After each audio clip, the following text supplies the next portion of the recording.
All right, in today's episode, we're going to share with you our years of extensive research into what is hands down the best codec for video production. Now, if you're asking why, well, it's the most common question we get from clients, friends, and even family. Look, it doesn't matter if this is for video editing, streaming to the web, archiving content to the cloud. Everyone wants to know what is the best codec they should be using to get the job done. And we're going to tell you right after this break. This is On the Bench. All right, welcome back from the break. Okay, here it is, the big reveal, the best codec to use for all your editing and delivery projects. Are you ready? Here it comes. Yeah, that's right. Nobody knows because there isn't one. I mean, it really comes down to whatever works best on your machine, with your storage, with your editing or streaming system. I mean, face it, you probably don't even have a choice which codec to shoot in, as most cameras only support a few codecs, and you're stuck with whatever they are.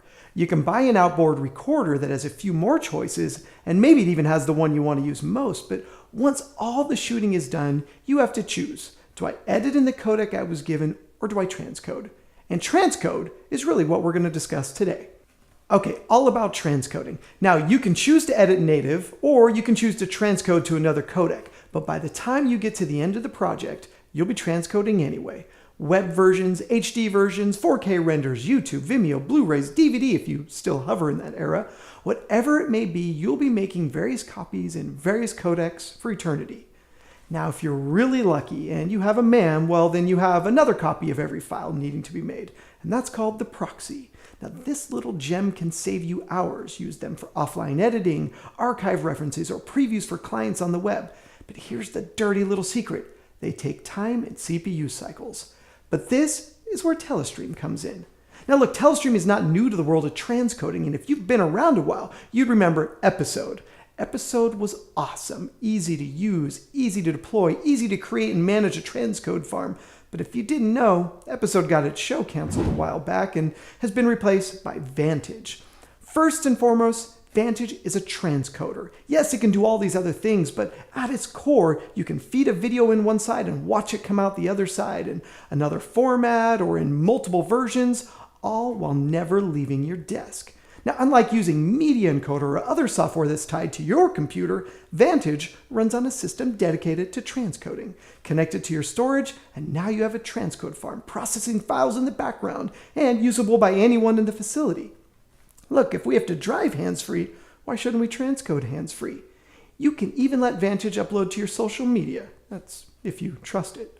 But look, you can do so much more. It's not just about how fast and how many transcodes can be kicked out of the box. Intelligent workflows start with Vantage's Workflow Designer. This modeling tool allows the team to build and structure a workflow that can be very complex with movement of files between formats and destinations, but it gives your team back hours each and every day. And with Vantage's ingest tool, your team can load, tag, and enter camera cards right to the storage and know that the workflow for that media will be handled the same every single time. Vantage doesn't end with this though. You can add the Vantage Lightspeed server and build your own render farm. Add quality control, a host of other workflows, modules, and most importantly with the Lightspeed servers, you can add GPU acceleration. Look, if at the end of the day you realize you spend more time transcoding or waiting for transcodes to finish than you did editing, then it's time to look at Vantage. And don't let anyone tell you it's expensive, because waiting for transcodes costs you more. All right, this has been On the Bench, and we'll see you on the next episode.